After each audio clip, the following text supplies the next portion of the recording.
देश संविधान से चलेगा या शरीयत से चलेगा? ये सवाल मैं जानता था कि ये सवाल जरूर आएगा। ये सवाल आता क्यों है?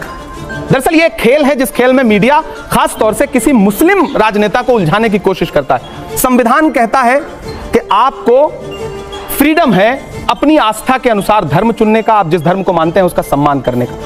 इस्लाम धर्म कहता है जिस देश में रहते हो उससे मोहब्बत का हिस्सा है।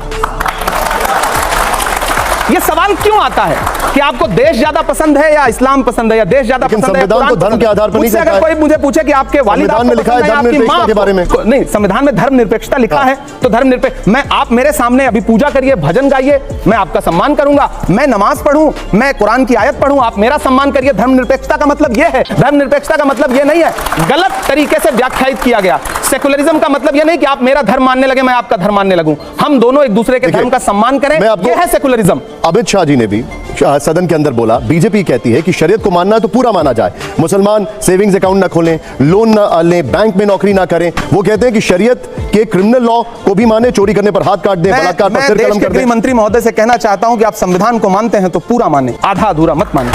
देश के मुसलमानों को भी संवैधानिक तरीके से अपना नागरिक मान के प्रधानमंत्री और गृह मंत्री कैसे? सवाल के जवाब में सवाल दे दिया। क्यों नहीं करूंगा सवाल के जवाब में? लेकिन अगर ये फैक्ट है तो उसके बारे में क्या कहेंगे? मेरा सवाल है कि क्या देश का प्रधानमंत्री एक धर्म का होता है या सबका होता है? देश का गृह मंत्री एक धर्म का होता है या सबका होता है? राज्य का मुख्यमंत्री एक धर्म का होता है या सबका होता है? आपको प्रधानमंत्री जी, गृह मंत्री जी, कुछ राज्यों के मुख्यमंत्री सब धर्मों के लगते हैं, सब धर्मों के लिए समानता की बात करते हैं। मेरा सवाल है, करते हैं? देखिए ये बात वो एक मिनट इमरान साहब, कभी उनसे पलट के पूछते हैं, आप गृह मंत्री जी से पूछते हैं कि जब आप खड़े होकर के आपका एक मुख्यमंत्री असम का जिस तरह की, लेकिन वो ये भी पूछते हैं कि पर्सनल लॉ सिर्फ मुसलमानों का क्यों? नहीं, हम कह रहे हैं वो उन्हीं, हिंदू कोड बिल नहीं है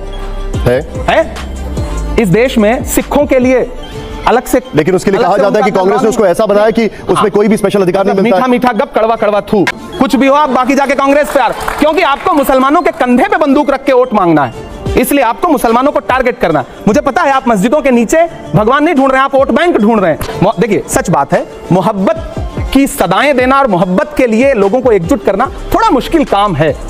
नफरत के लिए आप किसी चौराहे पे खड़े हो जाइए, किसी भी धर्म के हो, आप अपने धर्म का नारा लगाना शुरू कर दीजिए, आए बाएं बकने लगिए, 100 लोग खड़े हो जाएंगे, 1000 लोग खड़े हो जाएंगे, और आप खड़े होकर के मोहब्बत की बात करना शुरू करिए, लोग कहेंगे पागल है क्या यार ये। अच्छा इमरान साहब, इस दौर में मोहब्बत की बात कर रहा है, नादान हो, इस दौर में क्या ढूंढ रहे हो तुम? जहर की शीशी में दवा ढूंढ रहे हो।